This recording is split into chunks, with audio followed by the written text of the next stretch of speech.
ನಮಸ್ಕಾರ, ನಾನು ಮಹೇಶ್ ಶೆಟ್ಟಿ ತಿಮರೋಡಿ.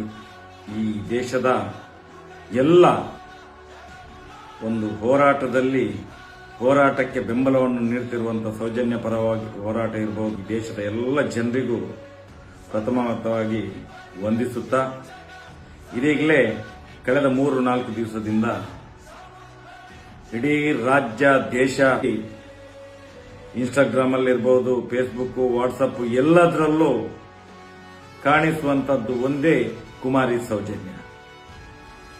ಇದು ಕಳೆದ 13 ವರ್ಷದ ಹೋರಾಟದ ಫಲಶ್ರುತಿ. ಇವತ್ತು ಸೌಜನ್ಯಳು ಎಲ್ಲರ ಮನೆಯ ಮಾತಾಗಿ ಮಾತಾಡಲಿಕ್ಕೆ ಪ್ರಾರಂಭ ಮಾಡಿದಳು ಅಂತ ಹೇಳಿದ್ರೆ, ಇವತ್ತು ಮುಂದಿನ ದಿನಗಳಲ್ಲಿ ನ್ಯಾಯ ಬಹಳಷ್ಟು ಸನ್ನಿಹಿತವಾಗಿದೆ ಅನ್ನುವುದಕ್ಕೆ ಒಂದು ಉದಾಹರಣೆ.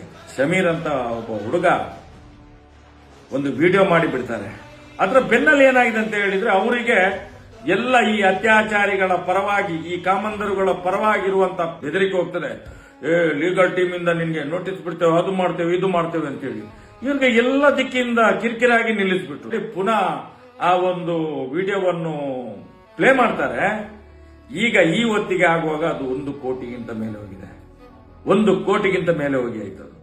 ನಾನು ಹೇಳುವಂತದ್ದು, ಇವತ್ತು ಜನರಿಗೆ ಆ ಧರ್ಮಸ್ಥಳ ಗ್ರಾಮದಲ್ಲಿ ಆದಂತ ಅತ್ಯಾಚಾರ, ಕೊಲೆ, ಸುಲಿಗೆ, ವಂಚನೆ, ದರೋಡೆ ಎಲ್ಲಾ ರೀತಿಯ ಅಕ್ರಮಗಳನ್ನು ಬಯಲಿಗೆ ಎಳೆದಂತ ಒಂದು ಆ ವಿಡಿಯೋ ಇವತ್ತು ಇಡೀ ವಿಶ್ವಕ್ಕೆ ಮಾದರಿಯಾಗಿದೆ. ಮುಂದಿನ ದಿನಗಳಲ್ಲಿ ಆ ವಿಡಿಯೋವನ್ನು ಯಾರು ನಿಲ್ಲಿಸಲಿಕ್ಕೆ ಪ್ರಯತ್ನ ಪಡ್ತಾನೋ, ಒಂದು ಎಳ್ಳಿನಷ್ಟು ಇವರಿಗೆ ತೊಂದರೆ ಆದ್ರೆ ಮುಂದಿನ ದಿನದಲ್ಲಿ ಇದಕ್ಕೆ ನಾವು ಏನಾದ್ರೂ ಉತ್ತರ ಕೊಡ್ಲಿಕ್ಕೆ ಪ್ರಾರಂಭ ಮಾಡಿದ್ರೆ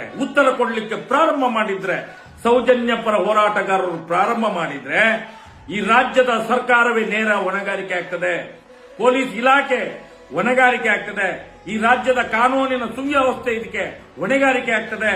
ಯಾಕಂತ ಹೇಳಿದ್ರೆ 13 ವರ್ಷದಿಂದ ಮಾಡಿದಂತಹ ಹೋರಾಟಕ್ಕೆ ಒಂದು ಸತ್ಯದ ವಿಷಯವನ್ನು ಜನಗಳಿಗೆ ಮುಟ್ಟಿಸುವಂತ ಕೆಲಸ ಮಾಡಿದ್ರೆ ನಿಮ್ಗೆ ನೋವಾಗ್ತದೆ. ನಿಮ್ಗೆ ಹಸಿ 17 ವರ್ಷದ ಹೆಣ್ಣು ಮಗಳನ್ನು ಅತ್ಯಾಚಾರ ಮಾಡಿ, ಕೊಲೆ ಮಾಡಿ, ತಿಂದು ತೇಗುವಾಗ ನಿಮ್ಗೆ ನೋವಾಗಲಿಲ್ಲ? ನಿಮ್ಗೆ ಪಾಪಿಗಳಿಗೆ ಅಮ್ಮ ಮೌನ ಮುಂದಿನ ದಿನಗಳಲ್ಲಿ ಕ್ರಾಂತಿ ಆಗ್ತದೆ. ಎಚ್ಚರ ಇರಲಿ. ಸತ್ಯ ಹೇಳಿದ್ರೆ ಕೇಸು, ಕೋರ್ಟು.